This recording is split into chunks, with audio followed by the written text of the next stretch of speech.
Hello everybody. Welcome back to my channel. It's been a little while, but not too while.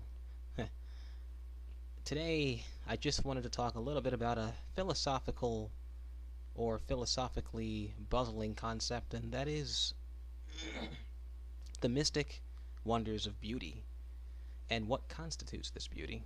Now, among the many desires of man, there exists the mere infinite desire for physical beauty. This, in essence, leads us to ponder the philosophical question of what it is that constitutes beauty.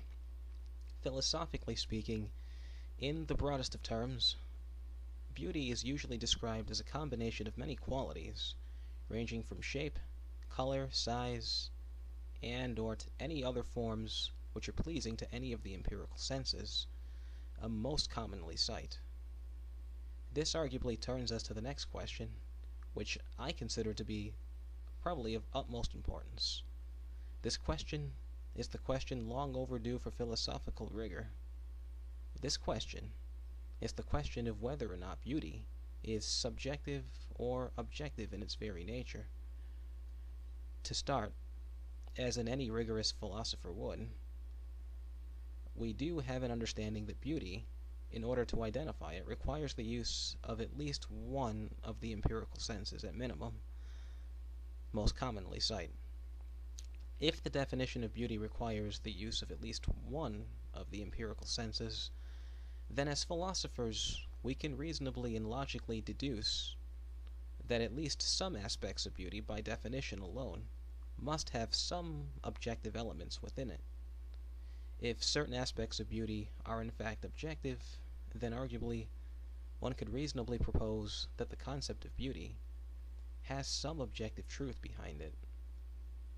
This leads us into the task of establishing a criteria or standard for which the measurement of said beauty can be held to.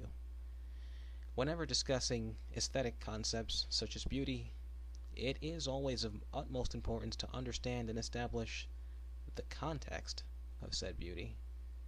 Now, context, in short, is identifying the circumstances in which something, such as an event, statement, or an idea, can be accurately assessed. When discussing the conceptual idea of beauty, it is important to consider the context in which said term is being used, for this context may affect which sets of criteria are applied. For example, when discussing the qualities of a painting as being beautiful, surely no rational mind would use voice as a criteria, being that paintings don't have a larynx. In other words, the criteria of voice would be an improper measurement for the circumstance of which the term beauty is used. In the context of paintings, the term color would be a much more suitable standard for measurement in regards to the beauty of the said painting, since it both fits and agrees with this particular context.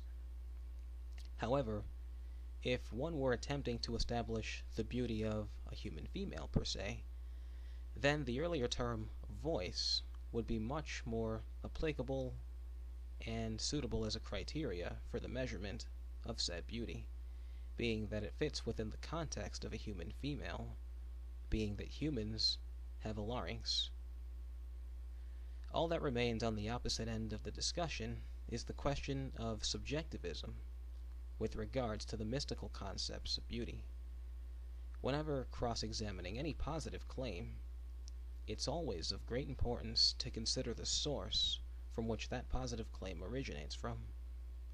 For example, if a person were to say that they prefer dating blue-eyed women over green-eyed women, we can establish a multitude of logical deductions, or logical inferences in this case.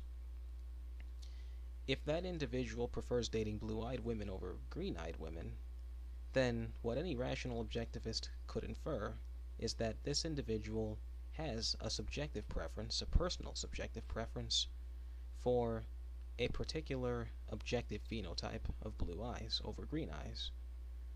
Although this individual harbors a subjective preference for such a phenotype, the phenotype in of itself, being blue eyes, still remains an objective criteria being used. In other words, yes, the criteria for beauty is objective in nature. However, the preference for said qualities over others is subjective with regards to beauty.